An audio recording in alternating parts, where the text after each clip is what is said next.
Welcome to season 2 of Keeping It 100 Real Conversations with Jacqui, where each week we will discuss life experiences with subject matter experts. Stay tuned for this next episode.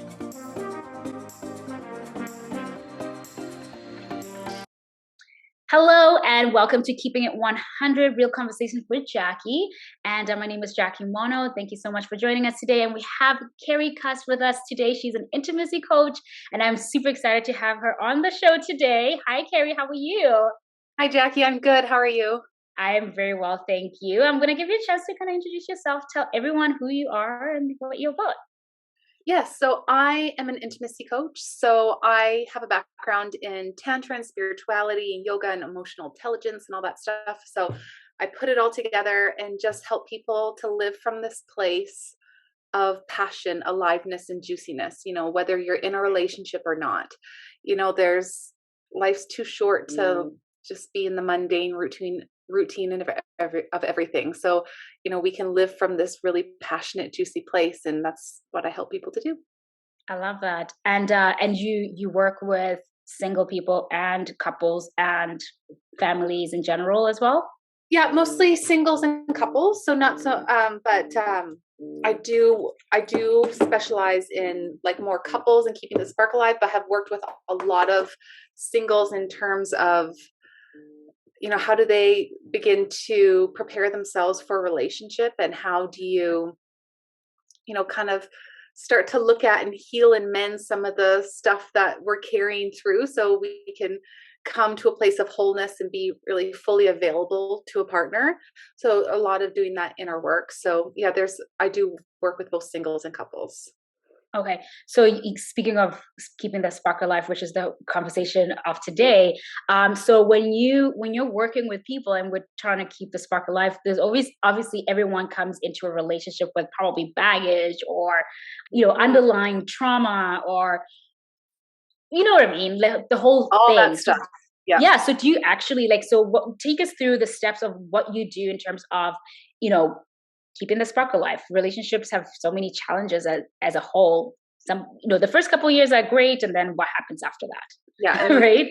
There's a big reality check. So yes.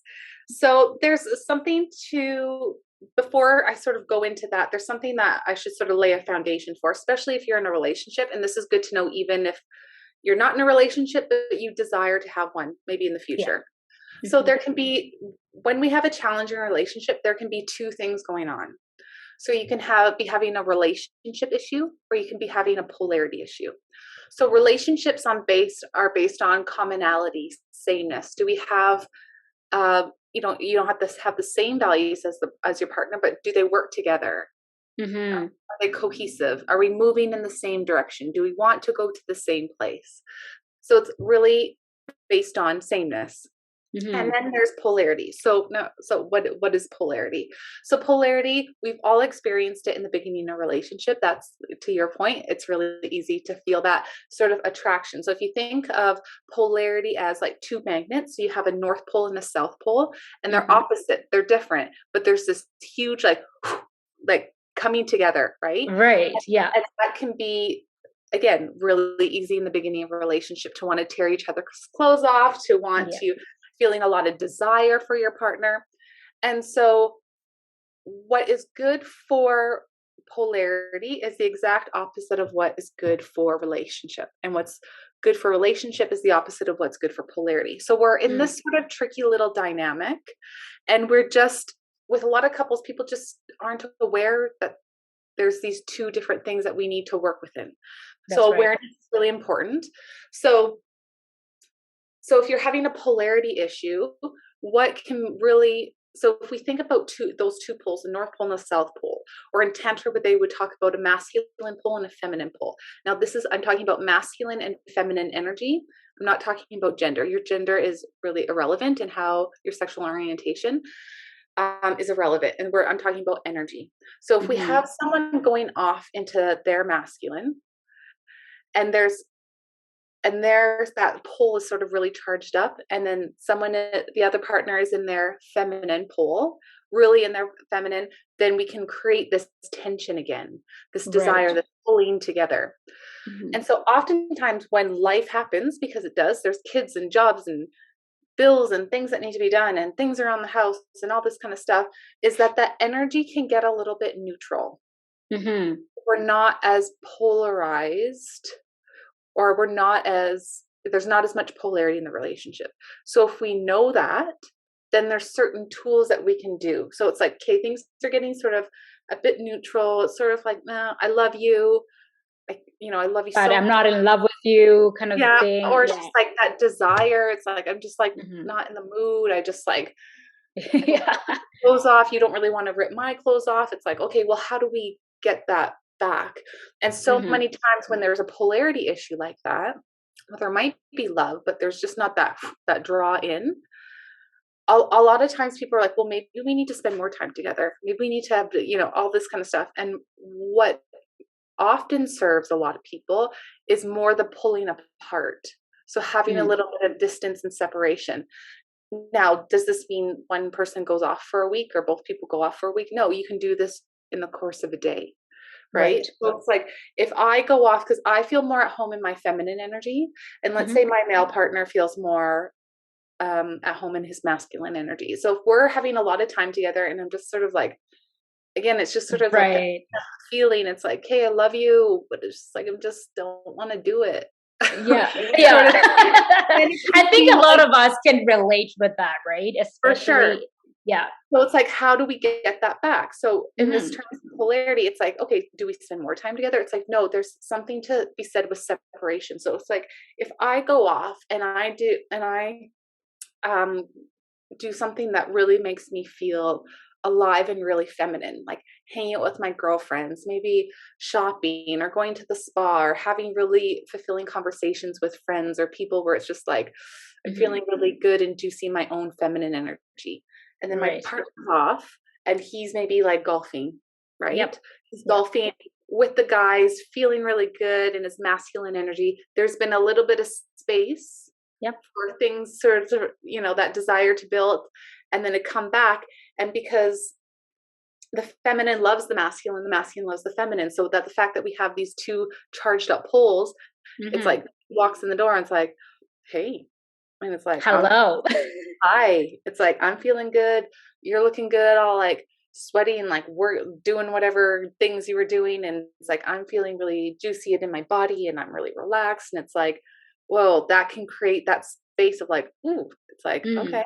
And then you can start to feel that polarity and that erotic tension again. That makes sense. Yeah. So it's just when you're like, so many people say, I have a really good relationship, but it's like, I'm just not feeling like that as much desire. It's like, okay, well, there's a polarity issue. So maybe try sort of the more pulling apart, taking time apart, you doing your feminine thing, him doing his masculine thing, and then the coming together, right? Absolutely. But then if we have a relationship issue, there's other things that we want to work through. So that might be like, past baggage that's coming forth, limiting beliefs, trust issues, not having good communication and all that stuff. So there needs to be a coming together to start to get on the same page. So there's two different things happening. So you just need to be able to be aware of like what's going on, and do we need to get someone to support us maybe in both or in the relationship stuff, and maybe I just need to go away for a weekend, or you need to go away for a weekend, so we have some time apart. So knowing that there's those two different dynamics happening in a relationship is really helpful, because sometimes the truth is we were never taught this. Ever. No one ever knows this, right? So we're sort of going into relationships like, well, why isn't it like in the beginning? And it's like, okay, well, things do change, but there's tools and there's things that you can do to bring that spark back in your relationship. That makes sense. And would you think that so in this case, also, although, we talked about the distance, where I'm guessing the saying behind the heart, distance makes the heart grow fonder. But at the same time, creating date nights and like nights where, or days of creating passion and just doing things that actually spark that relationship. Is that another tool that you would add to that list, I guess? Yeah, absolutely. So when you can be really conscious of like, okay, let's have some time apart the whole day. Yeah. maybe we're not going to talk. I'm going to do my thing. You're going to do yours. We're going to, at this point in the evening, we're going to meet up and be, we know it's coming, so we can be totally available to each other. And Mm-hmm. starting to, carve out that time. It's like when there is that tension, it's like being able to have the space where you can do that. So maybe you get a babysitter, maybe you go to a hotel, Yeah. whatever, and you can start to really create the time. So once you have that polarity and there's that attraction, you actually have the space and the opportunity to It's true. execute, if you will, on that. One thing, yeah, absolutely. Like one thing that you mentioned in terms of getting a hotel, I find that sometimes my husband and I, sometimes if we actually step away from our house and go somewhere else, it tends to help. Like this is that change of environment, right? Like just being in a different place, a different vibe. Yeah, I definitely would say that would be a plus there. I like going away, so Yeah, and it's always a bonus. I think bringing in like some sort of new energy is always really exciting. So Hmm. like whether, as a woman, maybe like sexy lingerie, because that could be something new, and it could also be something that makes you feel really sexy and feminine. And Right. so having that sort of that energy of newness, um being in a new environment, something like that. Hmm. Starting Hmm. to introduce some new energy, like even the smallest little things of like wearing sexier underwear, whatever Hmm. that looks like, Yep. or introducing some playfulness. So, I like that. and just like starting to have fun with your partner again, Mm. because life, we get busy with life and we get bogged down with like the routine, especially if there's kids involved. And then it's like, when are we ever Mhm. going to have the time? It's like starting to come back and starting to like, some of this, when we talk about doing our work and clearing up sort of our healing, starting to heal some of our baggage. It's like that can also be really heavy work, and that's really important work. But it's like Mhm. there's also something about the lightness and the fun and the playfulness. It's like, wow, is there something new that you could do with your partner that's Right. fun and playful that you haven't experienced before? Can you go you know like even like little things like mini golf, like doing Mhm. fun things that's just like you normally never do this. It like brings in the sort of this new energy, and you start to see your partner in a different light. In a different And light, or yeah. yeah, or maybe in the way that you saw them in the beginning, where were Mhm. fun and playful. It's like, how can we be conscious about sort of bringing that in and start, Right. together making time to introduce sort of more of that new, playful, fun energy. I like that.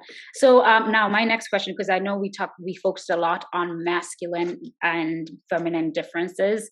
So when we're now looking at relationships in terms of same-sex relationships, or maybe now maybe the couple wants to introduce maybe another person into the picture, like do you have any sort of strategies in that sense? I know I'm totally kind of veering off there, but Yeah.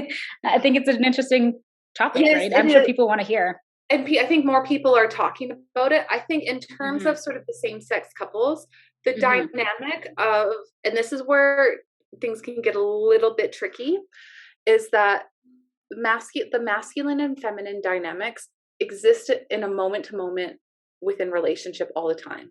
So, Right. and a lot of people think when I'm saying that, I'm talking about men and women. And it's like, I'm Mhm. talking about something much higher than gender. So I'm talking about energy, which we all have 50-50 of. And Yep. whether how you identify or your sexual orientation, it doesn't matter. We have 50% masculine energy, 50% feminine energy, all of us. So there's always going to be that play of masculine and feminine in any sort of relationship. That So makes sense. so in terms of polarity, it sort of speaks to that. What I spoke to before still applies to same-sex couples, but Okay. and the thing is, someone might take on the masculine role in one moment, and then the other person takes it on, the other person the feminine. Like this is not a static thing. We're talking about Mm. energy. So Okay. that's important to know. In Mhm. terms of introducing other people, I think this is where I tried an open relationship Mhm. years ago, and I discovered that it was not for me, but it was a Yep. very, um, but it really transformed me in my future relationships, because the communication was so transparent. And so Right. there was a closeness with my partner at the time in terms of sharing what, what he was willing to commit to, and when we first got together, and what that communication was going to look like. And I also lived overseas, so I kind of lived in this a little bit of a bubble, so that was a different dynamic. But if that is something that people are looking to do, I think number one, like, you have to have really clear communication. It's like, what is your expectation? What does this look like? Are you okay with your partner kissing this other man or woman? Are you okay for me kiss, because there's the idea and then there's a reality. Yep, it's in true. The moment. So, and the thing is, what might work is starting like with baby steps. I mean, every couple is going to be different. Some people have done a little bit of stuff, some haven't at all. So you're gonna have to gauge in terms, because there's some people that allow a little bit of openness of maybe being extra flirty with someone or whatnot, and some people not at all. So something that might be, if you find, like, almost finding another couple who has done the same things and learning from them of what has worked, what hasn't worked, learning, that makes sense. Starting to sort of get more into that scene, I guess, if you will, and starting to be like, because you might get a little taste of it and be like, oh yeah, no, or might get a taste of it and be like, okay, I think I could do this, but maybe not fully, or or maybe it's just like introducing the spark. Like sometimes, like, going to a sex party and just like watching other people is a huge turn on. It's, it's very sexy, it's very erotic, and sometimes it's like, well, that's sort of enough. That's what I needed. And then some people, they're wanting to go a little bit further. So it's like so starting really small, getting more into that community, and like those communities are everywhere, mostly in Western societies. It's like quite quiet. People are quite maybe not as open, but they exist. And starting to sort of start that journey and like getting into those groups or those scenes of people, and starting to learn and explore, and start with baby steps, and have really good communication along the way. Really good communication. I think communication would probably be one of the biggest ones, because you guys, both of you, whoever you're with, you guys have to all be on the same page, right? And something that I hear often is, don't change your rules that moment. Make sure you make a decision. If that's what you're doing, carry on with your rule. Don't change your mind. Discuss it later. Figure it out for next time, kind of thing, right? Absolutely. Because sometimes in the moment, especially for women, if it's like someone turns to you and it's like, oh yeah, I think maybe we should do this. It can be really hard to say a no in that moment without other people around, and you're not having a private conversation. And then it's sort of a bit of a relationship grenade that you just stepped on and you'll be dealing with afterwards. So I would say, yes, the communication, the boundaries, and sticking to that, like what you said. And then maybe it's like, hey, I wanted to do more. I wanted to do more too. It's like, okay, great. Next time we do this. Instead of, when you're at a sex party or you're sitting there with another couple, might not be the time to have that conversation. It may be to change everything up that you discussed. So I probably wouldn't advise that. Awesome. Well, speaking of which, now that we're getting a little bit more into the conversation, I know that you said something about tantric sex when we were talking on the phone, and you specialized, or you did a course on that, or you went through something. Anyway, so let's touch on that part, because it's very broad, right? We may need to have different segments. So tantric. So I had my own journey where my life sort of I've been married before. My life sort of fell apart, and I went on this sort of eat, pray, love thing, which is pretty much what I did. Love that. Yeah. And, I ended up actually in a tantric community. Like, I was there, I was like, okay, I'm going to do yoga. And then I get there, I'm like, oh, okay, maybe not. It's obviously something else is happening. And love that. I was like, and then I was like, you know what? Screw it. When in Rome, I have no idea where my life just completely fell apart. I don't know where it's going. There's these tantra workshops. Yeah. Screw it. Let's do it. And it completely changed my life. Completely changed my life. So tantra is very broad. So tantra is it's a really a spiritual path that uses, instead of like religion where it kind of pushes away all these like worldly sins, if you will, Tantra sort of flips that on its head and it's like, well, no, we're people having a human experience. Like, let's delve in fully into manifestation and find the divine and sacred through that rather than a Right. so that can be through like emotional work, that could be chanting music, that could be sex, that could be, so sex is a really small part of Tantra. It's just in the West, we're a little bit more sex crazed. It's quite suppressed. So people like to really focus. Why do you find that that is in the like, especially like in the Western world, where people don't tend to be as open or as free in conversations like this? Like, why do you think that is? I think, well, I know that sex is loaded with shame, loaded with shame. Look True. at, if we talk about a sexually liberated woman, a woman who is, you know, proud of her sexuality, walks sensually with every sort of step she takes, you know, is connected to her own pleasure, you know, values her own pleasure, prioritizes Prioritizes. her own passion or her own pleasure, excuse me. It's like there's a lot of judgment. Yeah. Huge amount of judgment. And same with men as well. I'm just talking about from my experience as well. It's like there's a ton of judgment because it's so loaded with shame. And if we think about where this came from, if we go way, way, way, way, way back, it's like it does stem from more this like religious, because religion has sort of, even if you don't consider yourself religious, there's that influence big time, and how we were raised and how we, you know, our education system, all this kind of stuff. So there's this sort of like, that's really a bad sort of dirty thing. And we carry that through, and that's a collective thing that we all face when, especially when we start to delve into more our sexuality and our desires and all that stuff. It's like, oh, it kind of feels wrong. So there's a lot of shame. So sex is loaded with shame. So it's like, you know, there's this desire where we want to, but then it's sort of this bad thing, especially when we grow up and we want to be a good girl or a good boy. It's like we are confronted with all this stuff, right? So it's a loaded subject.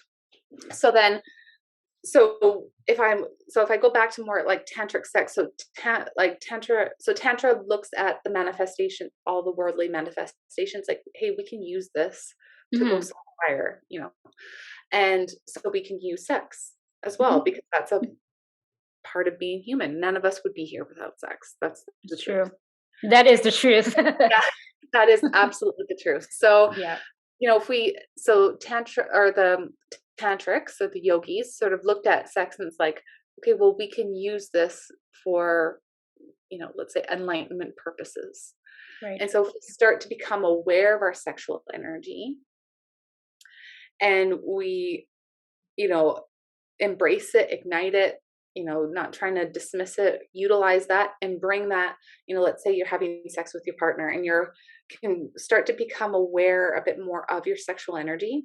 And usually it's like because if anyone knows the chakra system, so it's like more in the lower body, lower chakras. And then if we can start to just become aware with our mind of like starting to move that energy up our body. So where the mind goes, energy flows. So even if you have to imagine like having a spoon or a ladle and bringing it up to your heart or bringing it up to the top of your head or whatever works. And because sexual energy is so powerful and we start to bring it up the body, then this is when we can go into altered states with our partner, and we reach sort of, you know, they say the path and the goal of Tantra is transfiguration. So starting to look at, from this heightened state, starting to look at your partner. And this is like the real intimacy of it, and looking beyond the physicalness. It's like, okay, my partner's got to like, a bump on the nose, or there's this thing and this not, and you let all that go. And when you're in the state and you can just see the core of who they are, and also being witnessed as that. And then there can be an energetic merging of oneness. And that's where, you know, we're in a really heightened state of that energy. We've seen each other as divine and sacred. And it's just sort of being in that state together. So it's a whole new level of intimacy, but also getting a tangible experience of a really heightened state of consciousness as well. So, I mean, okay, so how does one, I mean, anyone that's listening to this show, I mean, this sounds extremely interesting. If Yeah. somebody wanted to basically take that next step of wanting to explore that energy, or, that tantric energy, how do they go about it? Where can they go? Who can they talk to? I mean, they can talk to you. You're also part of the intimacy coach world, right? Um, so, but what would be the first step? Where can they look, right? So that how I would recommend to start is Hmm. going to look a little bit different compared to men and women. So I'm making some generalizations here, Right. but just there's some key things that you want to do in order before you start. So what's really important is that you are able to perceive pleasure, Hmm. okay? And then control pleasure and be able to Hmm. control it. And then that's Hmm. when we can sort of work to like move it up, what I was talking about. Right. Yep. So the thing that's a little bit tricky and the differences between men and women is that men are really good at perceiving pleasure. So if you've Right. ever, been with men, it's like, yep, that turns me on. I'm Yep. hard. Yeah, that's working Let's for me. go. Yeah. Let's go. Right. Yeah. But controlling is a little bit more challenging for men. But then on the flip side is the opposite for women. So with women, we're really good at controlling our sexual energy, but we're not so good at perceiving. Mm. So it's like the initial, like, how can I begin to perceive pleasure? Like, can I really allow myself in a moment, making love with my partner? Can I allow myself to sort of relax enough and be able to really be present with every touch and starting to tune into where he's touching me, knowing where he's touching me and what that feels like. And it can be a little bit of a journey to begin with, especially as Yeah. women if we're really shut off from our own bodies. So Hmm. if we have so oftentimes as women's so if we're talking about like our yonis, so that's Yeah. a Sanskrit word for vagina or Hmm. vulva, is like if so let's say we're being pleasured like internally or externally, sometimes it's like we're just feeling like pressure and it's like, okay, am I feeling pleasure, am I feeling pain? I don't really know. Right. And it's Yeah. just staying with that pressure because in our brains the pleasure centers and the pain centers are really close together. And so sometimes when it's like we're feeling that pressure, it's like what we're really feeling is that we are feeling pleasure. We just need to sort of map and make that connection and Mm. stay with that and let that build. Because and that's an important thing for women to remember as well, is that so many times we think that we need to mimic the man's orgasm. We need to come fast. Oh, it couldn't be so far from the truth. I It's know, just not even. and it It's not goes even back. possible. No, but it's like that. So, a couple things. So, Tantra actually flips this on its head and says, like, no, Tantra is a path of Shakti, of feminine energy, and so that men actually need to start to mirror The the woman. women's orgasm because Hmm. there's this slow build and you can Hmm. get up and you can be in this pleasurable orgasmic sort of state, but you want to be there for a long time because and Hmm. that has an influence on the body. Yep. So but if we have this sort of peak and drop, we actually lose a lot of energy. Hmm. So we want to sort of flip that on its head. And a good analogy that I use, and women need to give themselves a break, men just need to be aware. It's like if you think of women as the big pot of boiling or the big pot of water on the stove and the men Right. are the flame. So men can get hot really fast and then go out really fast. But Hmm. women, they need sort of that heat, all that foreplay, all that stuff to get boiling, but then they're Hmm. hot for a long time. Right. Yep. So just we can be there's an opposite little dance that we need to do and really be conscious of. But just as women, we have to know that that is sort of that's who we are and how our bodies Hmm.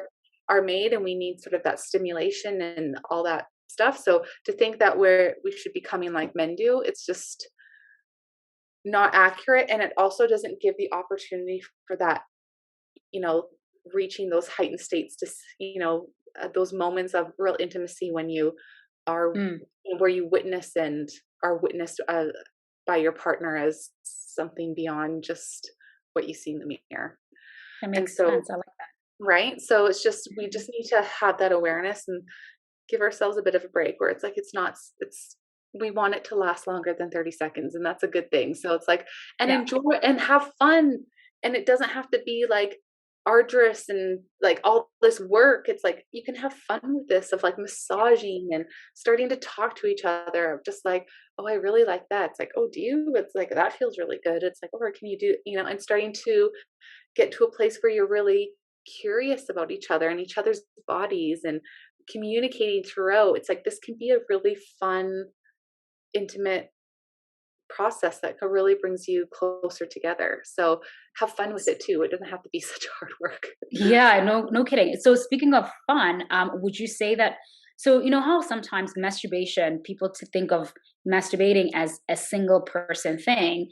Do you think it's really important for couples to probably even experience that masturbation experience together, where they find themselves or find each other's, whatever makes them tick, especially for women? Do you think that that's a thing that they should be doing with their partners, or is something that maybe they should discover it themselves before introducing it with a Well, partner? I think there's both. I think it's Hmm. really, especially as as women, if we don't know our own bodies and where feels good and all that stuff, it's like,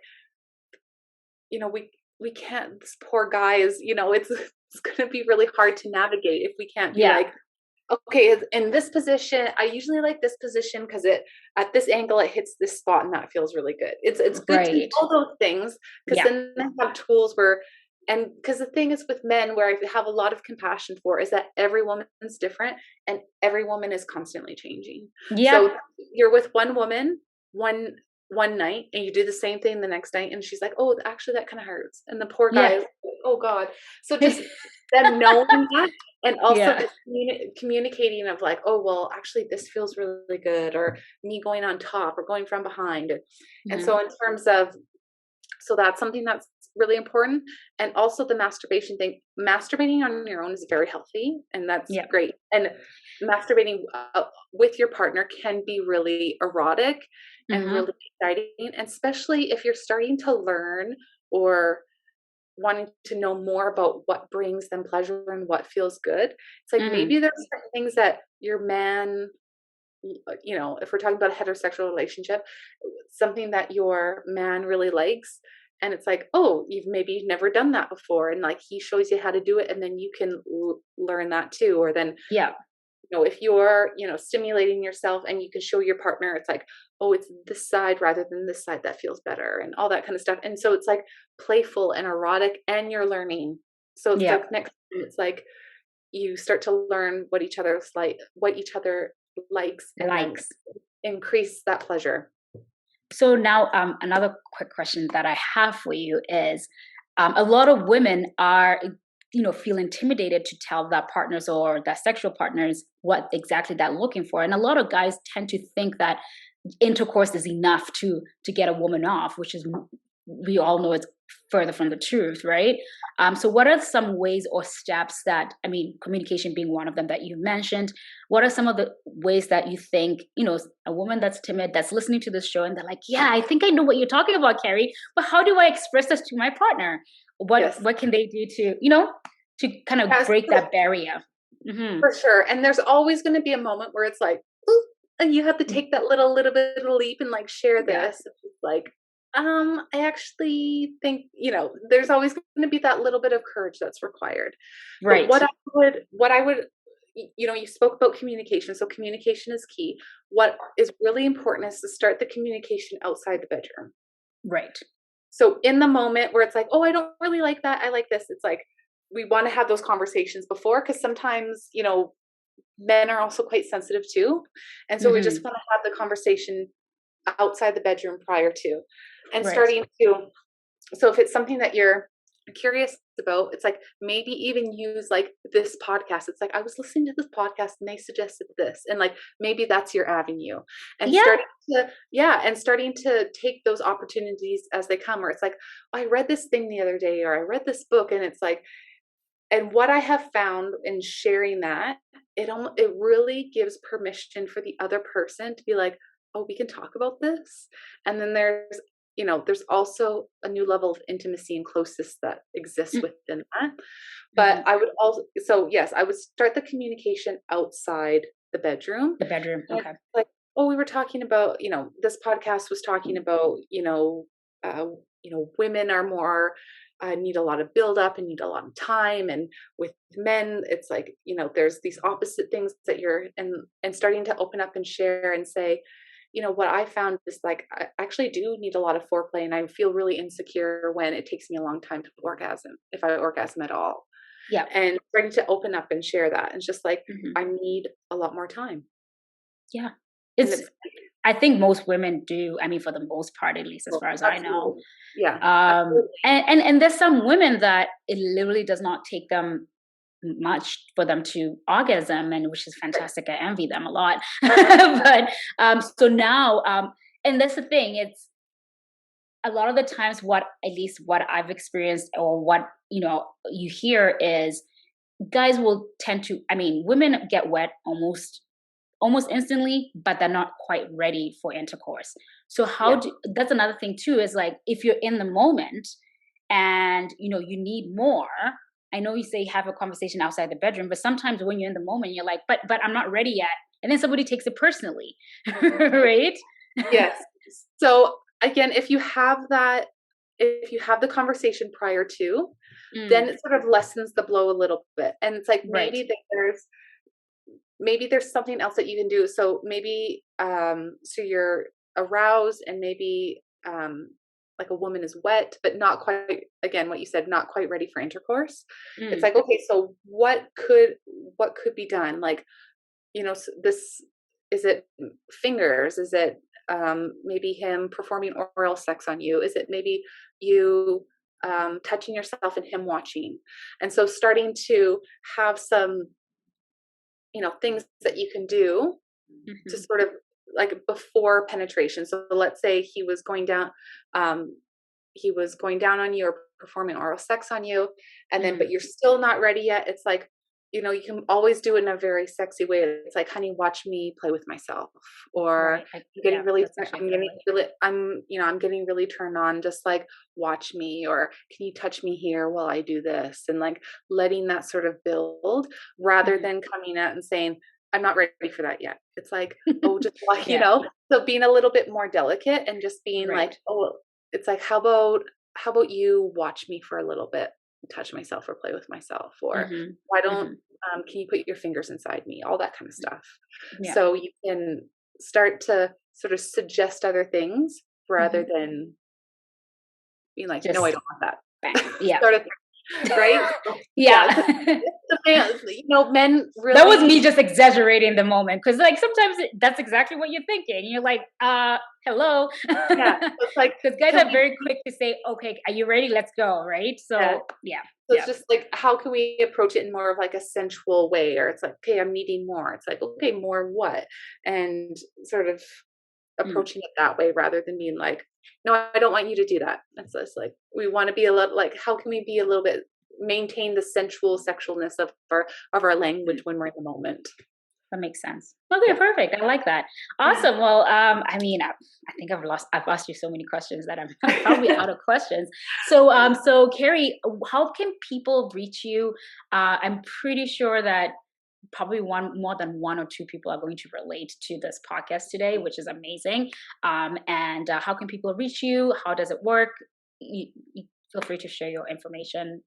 Yeah. Yes. So I have a website. So kerricust.com. So that's my name. And I offer a free 1 hour call with everyone. So if you're unsure, or you want more information, I offer a free 1 hour call for people. So if they want to ask me some questions, they'll walk away with at least 1 or 2 points of how to improve their relationship.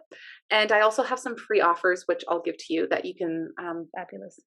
Put in the show notes below, so people can have some resources for the relationship and for themselves, and all good stuff. So yeah, I have a website. My email is just kerri@kerricust.com. So if anyone has any questions or wants to set up a call, they can absolutely do that with me. Fabulous. I will put all of that information on the show notes, which is great. And so I mean, my takeaway today is, let's start being a little bit more communicative with what we want and what we need, both males and females, or depending on, or other genders, depending on where you're at. And thank you so much, Kerri, for joining us Oh, today. thank you, Liz. I'm so happy to be here. So thank you.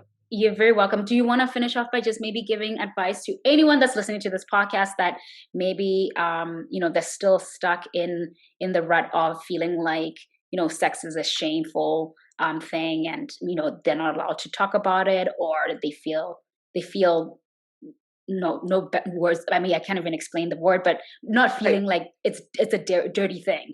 Do you have any advice for anyone that's probably thinking that way, or they still have that mindset where, they want to be a little bit more free, but they don't know how to start. They don't know what steps to take.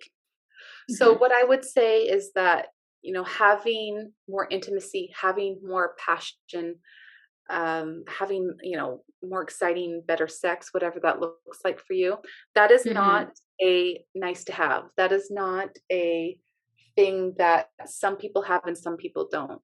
That's something that is, pleasure is our birthright. And that is something that it's a tool like anything else. We can start to delve into and explore and learn and increase sort of those tools in our tool belt. So some people might just put it to the side of just, well, that's not for me, or I can't have that. I would really recommend or challenge people to really look at and just start to question of like, what would having more pleasure in my life look like? What would that feel like? Having more passion, having to like, wanting to rip someone's clothes off, or having them want to rip mine off. Like, just like starting to get curious about what that might be like, what that might feel like, and starting to get in touch with that feeling. And it's like starting to look like, how can I invite a little bit more of that in? Baby steps. It's okay. And like starting to invite that in more and more, and starting to have the experience of like, oh, wow, this is more than okay. This is, my birthright. This is why we're here. We're not here just to be in the mundane of life and whatever. It's like this juiciness is why we're here. So that exists for everyone. And it's, it's our birthright. Absolutely. Exactly. I mean, as mammals, mammals are sexual beings, and we just happen to be the mammals that have sex for pleasure. So it's only fair that we explore that, right? Yeah, absolutely. Awesome. Fabulous. Awesome. Thank you so much for joining us here today, Kerri. And thank you everybody for listening to this show. Please let us know what you think. Leave us a review. If you have any questions, please don't hesitate to contact myself, and also reach out to Kerri if you have any direct questions that have anything to do with what we just spoke about today. And I'm pretty sure we'll have more topics in play in the future, and Kerri might join us again if she does not mind. Awesome. And we'll close off by just saying thank you for listening, and we'll join you guys on that next episode. Thank you so much. Take care, everybody. Thank you so much for tuning in to this episode. Please do not forget to leave us an awesome review, and don't forget to subscribe to our podcast and keep your notifications on for the next episodes ahead. If you'd like to be a guest on our show, please do not hesitate to contact us at Jacqui@rhythmfitness.ca.